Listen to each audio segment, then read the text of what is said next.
Did you know when somebody just randomly pops into your head for no reason at all, there's a very good chance that they are thinking of you at that moment. But how can you know for sure?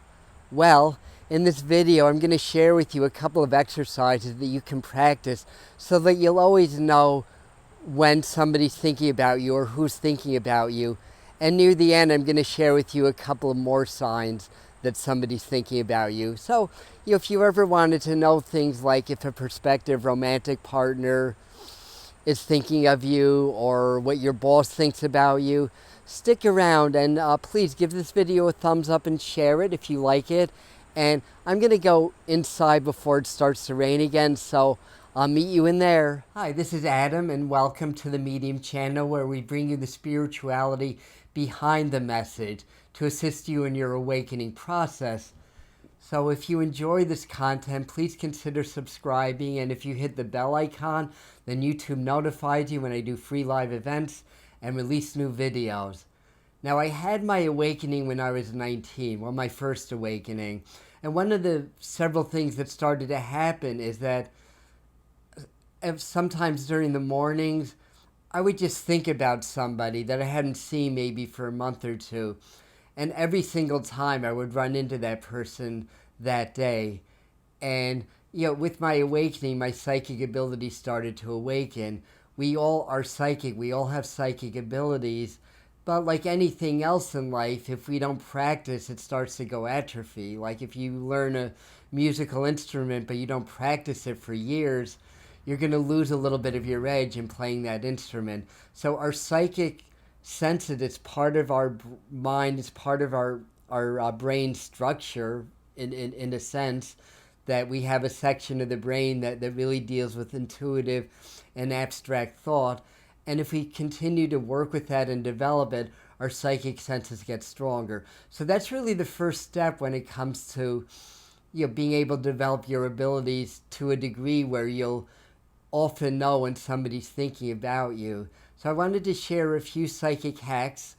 And firstly, there's a couple of pre-steps. The first thing is, in order to develop more sensitivity and to increase your psychic abilities, it's really important that you develop a meditation practice and that you start to practice the art of presence. I say this on a lot of videos. I have a couple of videos that focus more in on that.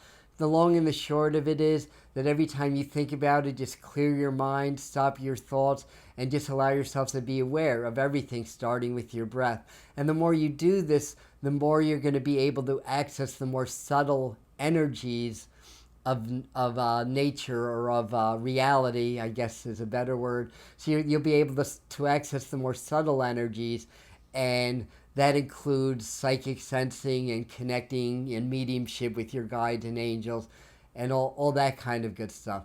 So that's the first thing. The next thing I'd suggest doing is just to basically practice just opening your heart and projecting your heart into different objects and see how that feels to you. See if you can get a color or a sound in your mind, or just an emotional feeling. So if you practice this, that starts to open up that part of your mind that's receptive to energy. And another thing you can do is, just when you're out and about, just in your mind, do little random psychic readings. Like maybe I'll look at a woman and I'll just get the name Bill in my mind, or I'll look at somebody else, just briefly connect with their vibration and their energy.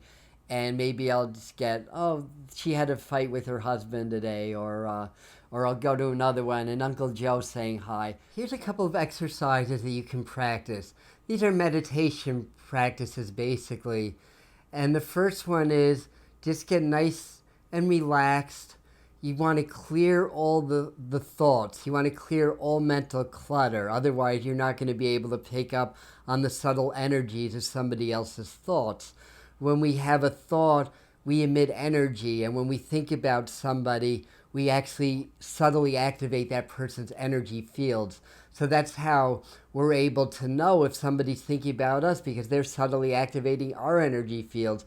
And if the thoughts are charged with emotions, then the feeling is even stronger. But you have to get the mental clutter out of the way. You have to be still. You have to be present. So once you become present, what you do is you just when your mind is clear, just ask yourself very quietly in your mind, who's thinking about me?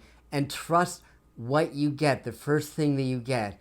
You may draw a blank at first, but just stay still and see what comes up. You may see an image of somebody. You may just get an inner knowing, like, oh, Mark. Like you may just feel like a friend or whatever it is. So it can come in, again, you may get an image, you may hear their voice, you may see their name in your mind, you may just get an inner knowing.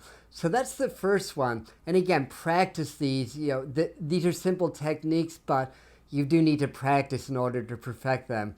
And the second one is more or less the same, but in this one, you're going to activate or call upon one of your spirit guides or angels.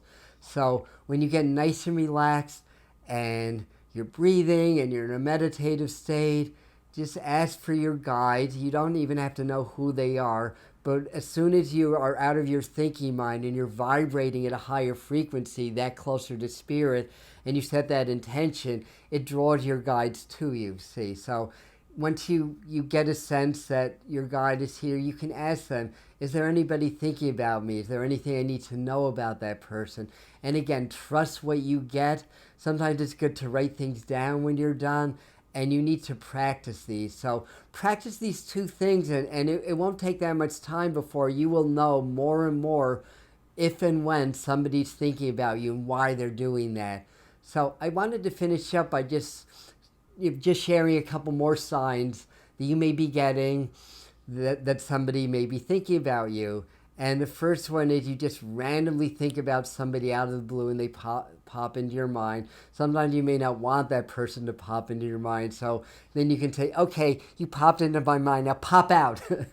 So that's number one. Your number two is you may just see something or read something or whatever that remind you of somebody else. So these are all synchronicities. Or you're in conversation and somebody just randomly starts to talk about somebody that you know. Or they start to say things that remind you of something. Or you start to see their name in different places, like on your news feed in Facebook or whatever. You see somebody else with that name. Or you see their birth date or their style of clothes or somebody that looks like them. And you may also get it in things like synchronicities, like you think about somebody and their song comes on the radio, you know that kind of a thing.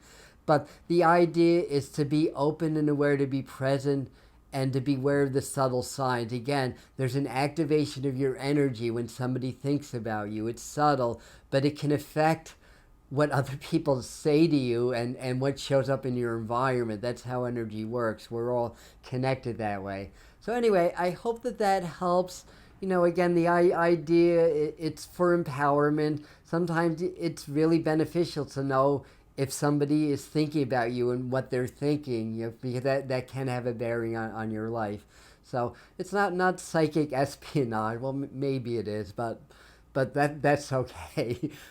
It's really to help you to be able to just understand like what's going on in the world around you that affects you with the people that you know in your life. I also wanted to mention that I do have an inner core group that we started last month. It's called the Spirit Mind Family, and there I can share things because it's private that I can't share publicly. And one of the things that we do there is I have a monthly live video for all levels where I can actually share things about what's going on in the world and how that's affecting us in our awakening that may not be appropriate for YouTube, or may even get my videos taken down. So the website is being flashed, and I'll leave that in the comments. So again, thank you, and practice these things, and I'll see you at the next video. Namaste.